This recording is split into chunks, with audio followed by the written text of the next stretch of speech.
আসসালামু আলাইকুম প্রিয় ফুলকপি চাষি ভাই বোনেরা, মা ও মাটির কৃষি চ্যানেলে আপনাদের স্বাগতম। তো আজকে হচ্ছে লাভ লসের শেষ হিসাব, কত টাকা লাভ হয়েছে বা কত টাকা লস হয়েছে, বা এখানে কত টাকা ইনভেস্ট করা হয়েছে, আবার এখান থেকে কত টাকা ইনভেস্টে পাওয়া হয়েছে। তো সেই আলোচনাই করব, তো সবাই পাশে থাকবেন। তো মূলত হচ্ছে এখানে প্রায় 800-র অধিক কিন্তু ফুলকপি চারা লাগানো হয়েছে। তো প্রথমবারে কিছু কপি 3 টাকা 3.5 টাকা করে বিক্রি করা হয়েছে, দেন তার পরবর্তীতে 6 থেকে 7 টাকা বিক্রি করা হয়েছে। শেষ যে কিছু কপি আছে সেটা কিন্তু আপনার 8 টাকা 10 টাকা করে বিক্রি করা হয়েছে। এখন মূলত বাজার হচ্ছে কপির 10 টাকা করে আমাদের এখানে। তো টোটালি এই ফুলকপি জমিতে কপি বিক্রি করা হয়েছে, বা এখানে আপনার টোটালি খরচ হয়েছে 4,500 টাকার মতো।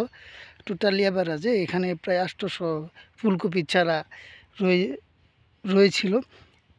এটা প্রায় 10% প্লট লাগানো হয়েছে, কিন্তু আসলে 20%-র জায়গা এটা 10%-র ভিতরে কিন্তু তিনি লাগিয়েছেন।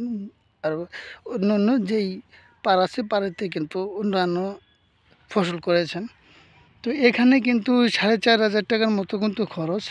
তো তিনি কিন্তু প্রায় অ্যাভারেজ করলে হয়তো বা প্রতি চারা থেকে 60 টাকা 7.5 টাকা করে অ্যাভারেজে পড়েছে। তো যেহেতু 4,500 টাকা খরচ হয়েছে, প্রায় এখান থেকে প্রায় 3 থেকে 3,500 টাকা লাভ হতে পারে ক্যালকুলেশন করে। তো মোটামুটি তিনি কিন্তু যে লসের যে একটা আশঙ্কা ছিল সেটা হয় নাই। তো মোটামুটি 3 থেকে 3,500 টাকা লাভ হয়েছে। তো আলহামদুলিল্লাহ ফিরোজ ভাই এতেই খুশি, কারণ এবার কিন্তু লসের একটা সংখ্যা ছিল। তো সেই ক্ষেত্রে যেহেতু লস হয় না, তো লাভ হয়েছে তো শেষ। তো এখানে পরবর্তীতে হয়তো বা তিনি শশা চাষাবাদ করবেন, বা অন্যান্য আদার্স যে রমজানকে টার্গেট করে তিনি কিন্তু অন্য যে কোনো ফসল করতে পারেন। মোটামুটি আপনাদের দেখিয়েছে যে মোটামুটি ফসল কিন্তু ভালো হয়েছিল, তো ফুলকপির সাইজও কিন্তু ভালো হয়েছিল। সেজন্যই হয়তোবা তার যে লসের একটা আশঙ্কা ছিল, ছোটো সাইজ হলে হয়তোবা তার যে লস সেটা কিন্তু হতো। তো মোটামুটি এটা ছোটো কিছু গাছ আছে এখনও জমিতে, আর মনে হয় সম্ভবত 20 থেকে 30টার মতো হবে গাছ আছে। তো এটাতে কিন্তু একটা জাত, নতুন একটা জাত আসছে। তো এই জাতটা আসলে কি, এটা মূলত আমিও জানি না। এটা তো হয়তো বা সাদা ফুলকপি। তো এটা যে একটা আছে, মূলত এর সাইজটা দেখেন। তো এটাতে দেখতে পাচ্ছেন গ্রিন কালারের একটা ফুলকপি আবরণ আসছে।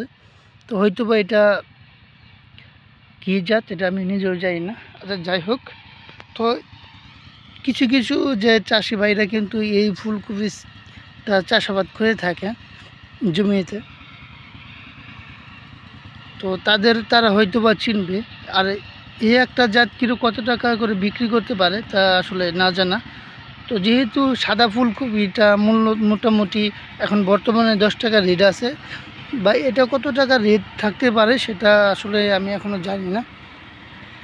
তো রমজানকে টার্গেট করে কী চাষাবাদ করে সেটা কিন্তু আপনাদের ভিডিও নিয়ে আসবো।